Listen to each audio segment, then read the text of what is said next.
सास ने पढ़ी कक्षा 12वीं। पाखी एक मल्टीनेशनल कंपनी में काम करने के साथ सोशल एक्टिविस्ट भी होती है, जो ऑफिस खत्म होने के बाद शाम को घर आकर जरूरतमंद छोटे बच्चों को फ्री में पढ़ाती है। उसकी इस खूबी से बाकी लोगों के साथ सास भी बहुत खुश होती है।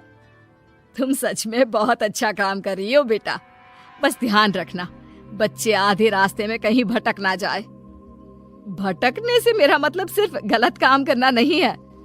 कोई घर की जरूरत के लिए नौकरी करने लगे या किसी के घर वाले उसकी शादी करा दे, ये भी तो मंजिल से भटकना ही होता है ना।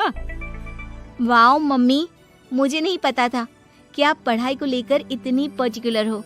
पर फिक्र मत कीजिए, इनके साथ ऐसा कुछ नहीं होगा। बहू की बात पर मुस्कुराकर सास चली जाती है और पाखी बच्चों को पढ़ाने में बिजी हो जाती है। उसी रात पाखी और विराट साथ बैठकर बातें कर रहे होते हैं, जिसमें बहू सास की पढ़ाई को लेकर नजरिए का विराट के सामने जिक्र करती है। हाँ, मुझे सब पता है। ऐसे ही नहीं ये नालायक लड़का इतना पढ़ लिया। वो मम्मी ही तो है जिन्होंने बचपन से खाना खाया या नहीं से ज्यादा पढ़ाई की या नहीं पूछ पूछ कर मुझे इतना पढ़ने पर मजबूर कर दिया। वो हमेशा मुझे पढ़ाई और सेल्फ इंडिपेंडेंट होने की इम्पोर्टेंस याद दिलाती रही, और आज मेरी ये सरकारी नौकरी, इतनी अच्छी पोस्ट, उसी का तो नतीजा है। वाओ, अगर मम्मी इतनी पढ़ी लिखी है तो कोई जॉब क्यों नहीं करती? और अगर जॉब नहीं करती तो मेरे साथ बच्चों को ही पढ़ा ले। तुम्हें किसने बोला कि मम्मी पढ़ी हुई हैं? उन्होंने तो अपनी 12th क्लास भी पूरी नहीं की। उससे पहले ही नाना जी ने मम्मी की शादी करा दी।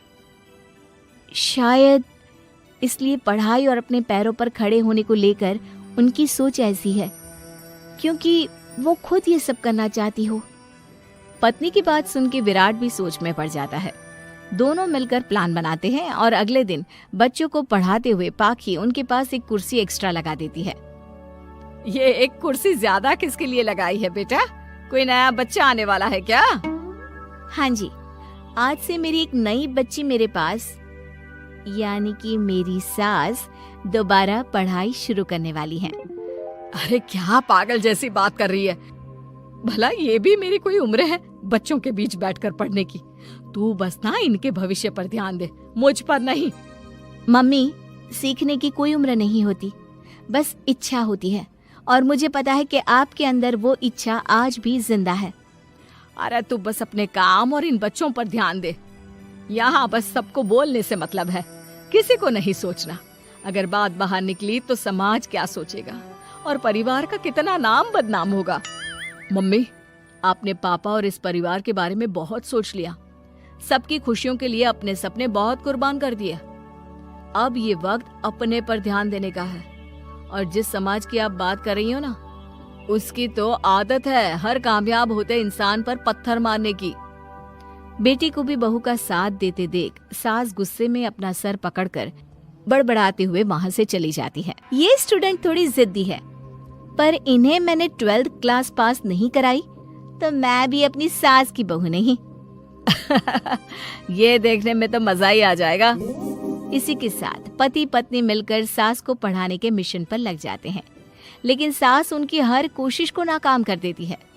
एक शाम विराट अपनी मम्मी के लिए 12th क्लास की बुक्स लेकर आता है, जिन्हें देखकर इस बार सास का गुस्सा उन दोनों पर मानो फूट ही पड़ता है। अरे तुम दोनों का दिमाग खराब हो गया है क्या, जो ये बेवजह की जिद पकड़े बैठ गए हो? मैंने एक बार बोल दिया ना, मुझे कोई पढ़ाई नहीं करनी। इसके बाद मेरी पढ़ाई को लेकर मुझे घर में कोई जिक्र नहीं चाहिए। पोता पोती पकड़ने की उम्र में किताबें पकड़ूंगी तो अच्छी लगूंगी क्या? अरे परिवार का मजाक बन जाएगा। मम्मी, पोते पोती आप पढ़ने के बाद भी तो खिला सकती हो। और रही मजाक बनाने वाले लोगों की बात, तो उनके पास खुद का कोई सपना होता नहीं, इसलिए दूसरों की उड़ान रोकने की कोशिश करते रहते हैं। बस एक बार माँ, आप कोशिश तो करो। अगर अच्छा नहीं लगा तो हम दोबारा कभी नहीं बोलेंगे। बेटी की बात सुनकर माँ सोच में पड़ जाती है और ये सोचती है कि थोड़े दिन पढ़ लेती हूँ और उसके बाद पढ़ने में अच्छा नहीं लग रहा, ये बोलकर मना कर दूंगी।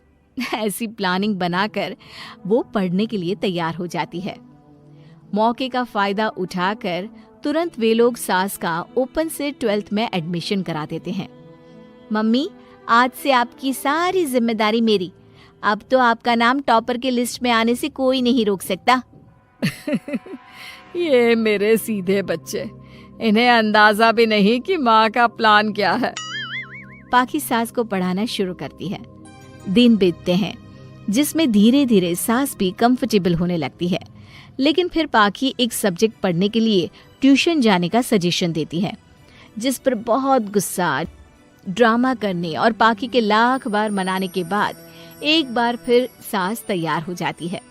थैंक यू मम्मी, आपको नहीं पता कि आपका 12th क्लास पढ़ना हम दोनों के लिए कितना जरूरी है। अब ये सिर्फ आपका नहीं, हमारा सपना भी बन गया है। बहू की बात सुनकर सास अपने प्लान को लेकर सोच में पड़ जाती है। अगले दिन पाखी सास के साथ उन्हें ट्यूशन छोड़ने जा रही होती है, जहाँ रास्ते में पड़ोस की कुछ औरतें बैठी मिलती हैं। अरे वाह विराट की मम्मी, तुम्हारा इस उम्र में पढ़ाई का कौन सा भूत जाग गया। बहू को बोलो कि पोता पोती दे दे और बच्चों के साथ खेलो। अरे क्या उनके बीच बैठकर अपनी खिल्ली उड़वाने चल पड़ी। आंटी जी, जब सरकार या भगवान ने सीखने की कोई उम्र नहीं रखी तो आपको क्या दिक्कत है। अरे देखो तो जरा, बहू की जुबान कैसे कैंची जैसे चल रही है। अब सास घर संभालने की जगह इन सब चीजों पर ध्यान रखेगी तो बहू के तो ये हाल होने ही है ना। देखा बहू, इसलिए बोलती थी, अरे खाली दिमाग वालों से बहस नहीं करनी चाहिए, क्योंकि वो जब भी मुंह खोलेंगे गू ही बोलेंगे। उदाहरण तो तुमने अभी देख लिया। वैसे बहन, मैं तो अपना सपना पूरा कर लूंगी, लेकिन क्या यहाँ बैठकर पंचायत करने के अलावा तुम लोगों का कोई दूसरा सपना भी है।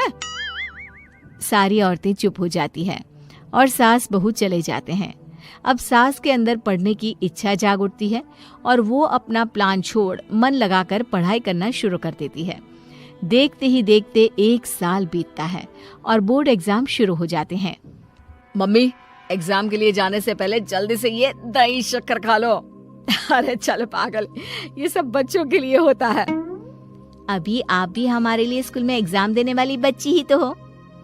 बच्चों का प्यार देखकर सासू माँ खुश हो जाती है और दही शक्कर खाकर विराट के साथ घर से निकल जाती है, जो मम्मी को एग्जाम सेंटर पर छोड़ ऑफिस चला जाता है। इसी तरह समय बीतता है और एग्जाम खत्म होने के बाद देखते ही देखते रिजल्ट भी आ जाता है। मेरी टॉपर माँ, तुमने तो तहलका मचा दिया। हर तरफ तुम्हारे ही चर्चे हैं। घर वाले ये खुशी मना रहे होते हैं कि वही औरतें उनके घर आती हैं। अरे पंचायत की टोली, आज मेरे घर कैसे? बस तुम्हें सॉरी और थैंक यू बोलने आए हैं। उस दिन तुम्हारी बातों और आज तुम्हारे काम ने हमें ये सिखाया कि सपने पूरे करने की कोई उम्र नहीं होती। इसलिए अब हम भी शादी, परिवार, बच्चे और न जाने कितनी वजहों से अधूरे छूटे सपनों को पूरा करेंगे बहन जी।